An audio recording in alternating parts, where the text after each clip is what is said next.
సంగారెడ్డి పాషమైలారంలో జరిగిన భారీ పేలుడు గురించి అంటే సిగాచి ఇండస్ట్రీలో ఏం జరిగిందనే విషయము ఇప్పటికీ ఆల్మోస్ట్ అందరికీ అర్థమైపోయింది.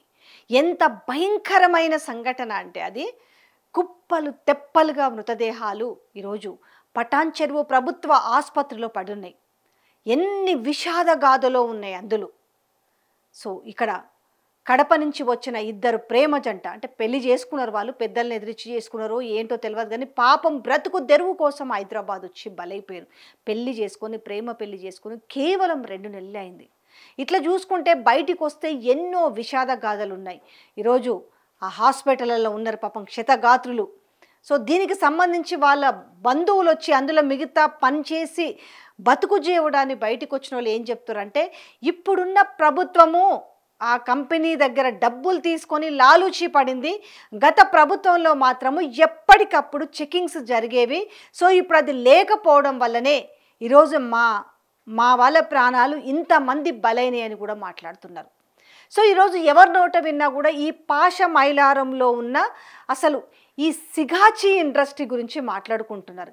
ఇంతకీ అంటే ఇంత భారీ పేలుడు జరిగింది కదా, ఇంతకీ ఈ ఇండస్ట్రీలో ఏం తయారు చేస్తారు, అసలు ఈ కంపెనీ ఎవరిదనేసి మాట్లాడుకుంటున్నారు. ఒక్కసారి మనం ఈ కంపెనీ గురించి కూడా చూపించే ప్రయత్నం చెప్పే ప్రయత్నం చేద్దాం. అంటే ఏం తయారు చేస్తారు, ఇంత పెద్ద పేలుడు ఎందుకు జరిగింది, ఇంతమంది ఎందుకు చనిపోయారు, 190 మంది పనిచేస్తారట, మరి 4 ఎకరాల్లో ఉంటారట. ఒకసారి చూద్దాం. ఫార్మా రంగంలోనే ఈ ముడి సరుకు సహాయక పదార్థాల తయారీ ద్వారా ఆరోగ్యకరమైన ఆనందకరమైన ఉత్తేజంతో కూడిన ప్రపంచాన్ని సృష్టిస్తున్నామనేది సిగాచి ఇండస్ట్రీస్ నినాదం. ఒకసారి చూద్దాం ఏంది వాళ్ళ ఒక నినాదం అంటే ప్రతిదానికి ఒక కంపెనీకి ఒక నినాదం ఉంటుంది కదా, వీళ్ళది కూడా చూద్దాం. ఫార్మా రంగంలో ముడి సరుకు సహాయక పదార్థాల తయారీ ద్వారా ఆరోగ్యకరమైన ఆనందకరమైన ఉత్తేజంతో కూడిన ప్రపంచాన్ని సృష్టిస్తున్నామనేది ఈ సిగాచి ఇండస్ట్రీస్ నినాదం అట. ఇది హైదరాబాద్ శివార్లోని తెలుసు కదా పాషమైలారంలో భారీ పేలుడు జరిగిన సిగాజిస్ ఇండస్ట్రీ గురించి ఇప్పుడు అందరిలో కూడా ఒక చర్చ జరుగుతుంది. అసలు ఇందులో ఏం జరుగుతుంది, ఏం తెలుస్తుంది, ఇందులో ఏం తయారు చేస్తారు. సిగాచి పరిశ్రమలో జరిగిన పేలుల్లో ప్రాణ నష్టం ఆస్తి నష్టం భారీగా ఉంది. ఫార్మా రంగంలో ఈ కంపెనీకి దాదాపు 36 ఏళ్ళ అనుభవం ఉందట.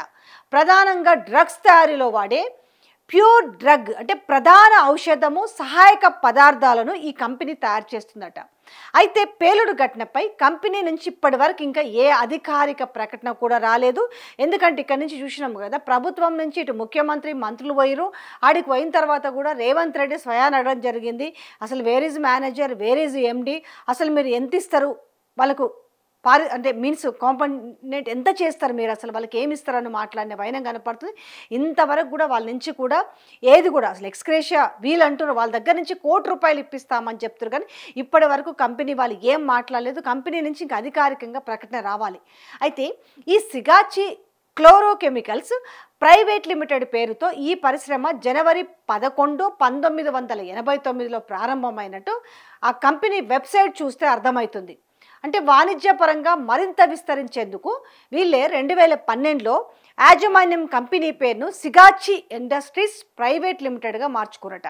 తర్వాత 2019 డిసెంబర్ నాటికి ప్రైవేట్ లిమిటెడ్ కంపెనీ నుంచి వీళ్ళు ఏం చేసి దీన్ని పబ్లిక్ లిమిటెడ్ కంపెనీగా మార్చుకున్నారు. అప్పటి నుంచి సిగాచి ఇండస్ట్రీస్ లిమిటెడ్గా కొనసాగుతుంది. ఇది తెలంగాణలోని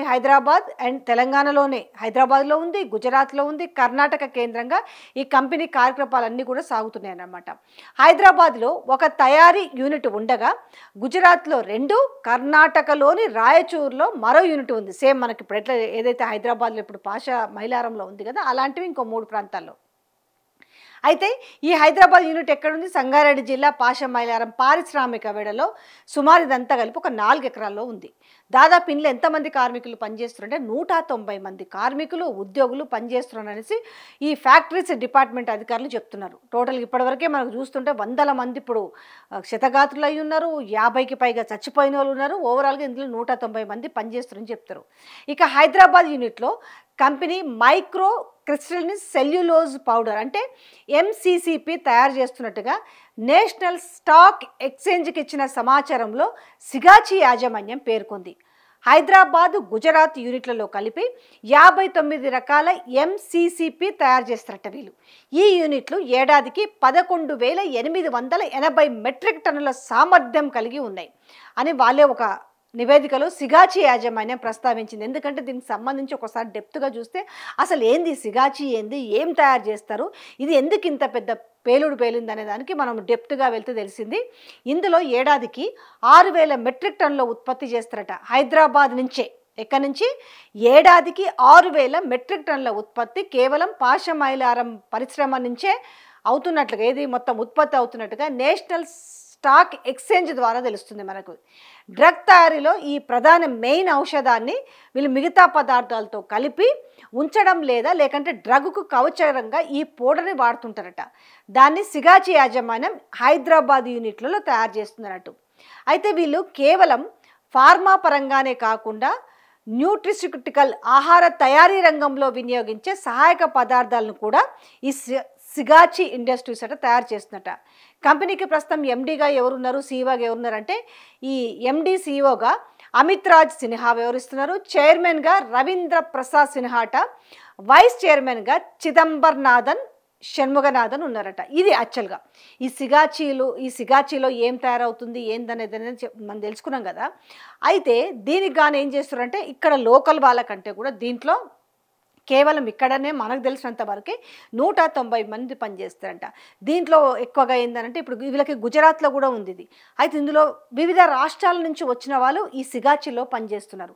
సో ఇప్పుడు వాళ్ళ బంధువులు కానీ లేకపోతే మిగతా కొంతమంది చావు తప్పి ఒకటో ఇద్దరో బయటకు వచ్చిన వాళ్ళు ఒకటే చెప్తున్నారు. వాళ్ళ ఆర్తనాదం ఏంది అని అంటే వీళ్ళ నిర్లక్ష్యం వల్లనే, వీళ్ళు క్వాలిటీ మెజర్మెంట్స్ తీసుకోకపోవడం వల్లనే, తరోగా చెకింగ్స్ లేకపోవటం వల్లనే ఈ ప్రమాదం జరిగిందని చెప్తున్నారు. అంతేకాకుండా వీళ్ళు ఒక భారీ నెపం కూడా నెట్టిది ఏంటనంటే ఇప్పుడున్న కాంగ్రెస్ పార్టీ ప్రభుత్వం వీళ్ళ దగ్గర డబ్బులు తీసుకొని కాంప్రమైజ్ అయిపోయింది. ఎప్పుడు కూడా అసలు చెకింగ్స్ అనేవే లేవు. ఎందుకంటే ఇప్పుడు మనము అన్నిట్ల మీద, ఇప్పుడు హోటల్స్ మీద చేస్తున్నాం, food and drug control committee చేస్తుంటుంది. ఇటు పబ్స్ అని, క్లబ్స్ అని, ఇవన్నీ కూడా నైట్ రెస్టారెంట్స్ అని, ప్రతి ఎవ్రీ దాని మీద కొన్ని చెకింగ్స్ జరుగుతుంటాయి. కానీ ఇక్కడ ఏమైంది, ఈ పారిశ్రామిక వాడల్లో ఉన్న వాటి మీద సేఫ్టీ మెజర్మెంట్స్ ఎంత అనే దాని మీద నిజంగానే చెకింగ్స్ ఉన్నాయా లేదా అనేది ఇప్పుడు డౌట్గా మారింది.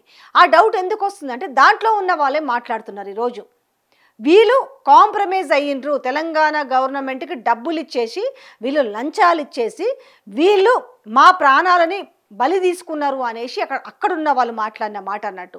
సో ఓవరాల్గా ఏం జరిగినా కూడా ఇలాంటి వాటిల్లో సేఫ్టీ ప్రికాషన్స్ తీసుకోకుండా ఉండడం వల్ల అంటే వాళ్ళకి ఆ మాత్రం తెలియకుండా ఇంత చేస్తారంటే ఇంత పెద్ద ప్రమాదాలు జరిగితే పోయిన ప్రాణాలను అయితే తీసుకురాలేరు కదా. సో ఇవాళ కంపెనీని ఒప్పించి, ఇటు ప్రభుత్వం మాట్లాడుతున్న మాట కూడా కంపెనీని ఒప్పించి, సో వీళ్ళకి ₹1 నష్టపరిహారం అంటే నిన్న పోయిన మాజీ మంత్రి హరీష్ రావు కూడా డిమాండ్ చేసిండ్రు. వాళ్ళకు ప్రభుత్వం నుంచి, తెలంగాణ ప్రభుత్వం నుంచి ఒక్కొక్కరికి చనిపోయిన వాళ్ళకి ₹1 నష్టపరిహారం ఇవ్వాలనేసి.